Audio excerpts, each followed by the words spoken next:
2022 Ducati Scrambler na 800.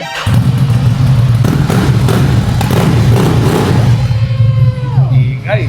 So anytime na may gusto at interesado sa motor na to, pwede nyo puntahan. So asking price ko dito, 900,000. Malaking catch dito, gusto niya i-trade in tong Z9. So swap kami. So done deal kami ni boss.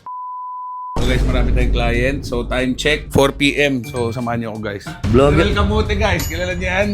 Vlogger ka, sir? Vlogger na sir, idol kita eh. Bata pa ako pinapanood kita. Ako din pinapanood din kita, sir. General, kaya nandito guys, meron siyang ipapakonsign na sa atin na motor. So Ducati to. Ang ganda pala ng showroom mo, no? Maganda ba? Oo. Parang binuo to para sa mga riders natin na Ganun ba gusto yun? ng bang for the buck ng mga big bike units. So ito guys, yung 2022 Ducati Scrambler na 800. So 24 acquired. tawag dito sa variant na to is Urban Motard. Bababa Pakakuha lang natin. ng plaka niyan. Ako walang plaka. Tapos naka-terminoni na, ayan, may plastic pa. Siguro pwede na ito mga 400, no? Ay, hindi ba ganon? Akala ko ganun benta mo. Madadaan deal naman natin yan eh. Di ba? Pangalan pa lang ng ng Basic shop yan. mo. Actually, may buyer ako kanina nagpunta. Naghanap ng Scrambler. Oh.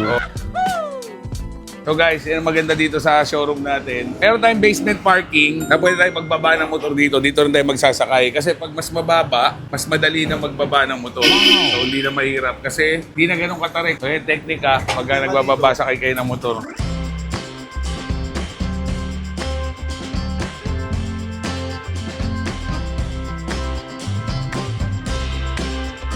So ito, stock lahat. Pera lang dito sa Termi, lahat Oo. stock na. Oo. Actually, binibenta niya sa akin to eh. Kaya lang sabi ko, medyo mababa yung tawad ko. So since ayoko naman siyang baratin, kaibigan ko naman siya, ang pagkasunduan namin, kukonsign niya na lang sa akin dito. So magkano gusto mong presyo dito? 500K.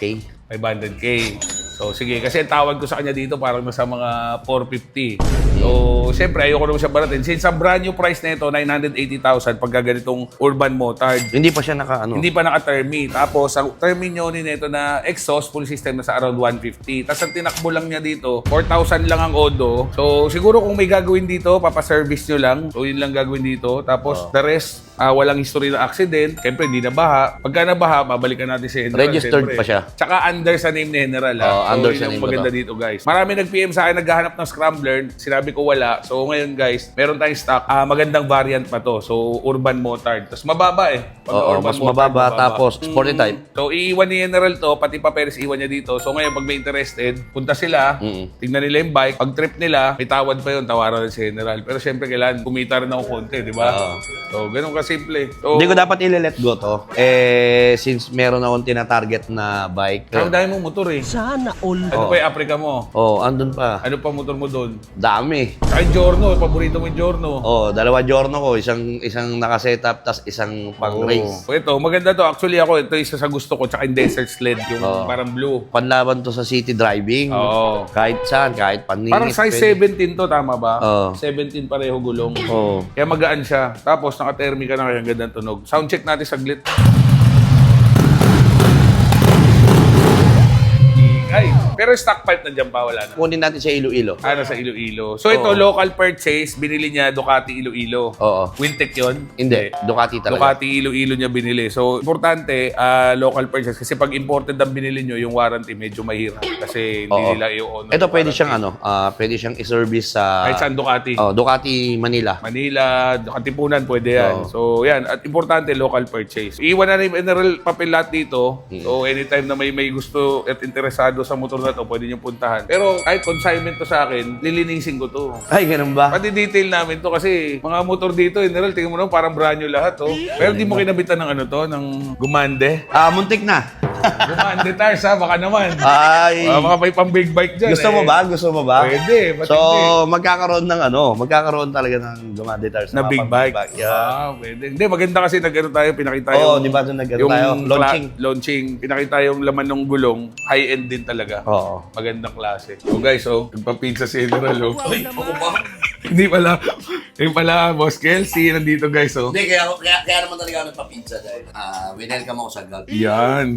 So guys, second transaction of the day, nandito si Boss Ferdy. Ferdy. So, taga saan, Boss? Dito lang? Rodriguez. Rodriguez Rizal. So ngayon, meron siyang dala, Kawasaki Z900 na SE 2022. Odo lang is 7,900. Maayos, makinis yung motor. So ito yung naka-all-ins na siya, tapos naka-Brembo na rin siya. Tapos inverted shocks na rin. So SE Special Edition. Ang inaay niya is itong 2022 na Africa Twin DCT. So DCT dual clutch transmission. Wala na siyang clutch dito. Ito, handbrake to guys. So meron na siyang drive, neutral, automatic manual, may cruise control. Tapos wala ka na rin cambio dito sa paa. Meron ka lang rear brake tsaka front brake. Tapos drive neutral. So kung gusto mo mag-manual, meron siyang paddle shift na plus at meron siyang minus. So ito yung Adventure Sports. So sa mga hindi nakakaalam, pag Adventure Sports, ito yung mas malaking edition. So ito rin din yung automatic transmission. So yung isang Africa Twin manual, hindi siya ganyang kalaki. Plus ito yung unang model na ang size is 21 ang harap, 18 inches ang likod. Pero ito, abot mo to, boss. Yes, boss. Ano height mo, boss? 5'5". 5'5". So 5'5 guys ha, 5'5". Tingnan natin kung abot ng 5'5". So flat ang paa, pag dalawang baba paa, medyo tipto pero abot na abot ng 5'5". Tapos ito, electronic suspension, bumababa, tumataas. Parang same din sa GS. So adventure bike na automatic transmission pero abot ng 5'5". Kaya kasi sabi ko sa iba akala nila sobrang taas na ito, nakaka-intimidate. Pero sa totoo lang, mas mababa pa siya sa XADV 750. Since yung XADV 750, malapad yung upuan, kaya medyo bukaka ka talaga doon, kaya mas mataas ang pakiramdam doon. So 15,000 kilometer lang tinatakbo. TFT gauge at touchscreen na rin yan. So asking price ko dito, 900,000. Since 2021 naman siya, tsaka ito na yung dual clutch transmission. Sa mga hindi nakaalam, brand new price, 1,170,000. Tawad ni boss ito.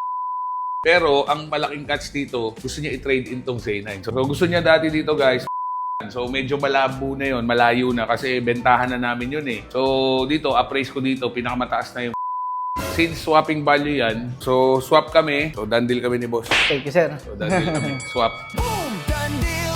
Jet loud! Buy trade, done deal! Swap o cash! Pressure! Pressure real! Dream bike mo! Hawak mo, may susi ka na rin! Smooth process, pare! Panalo ka pa rin!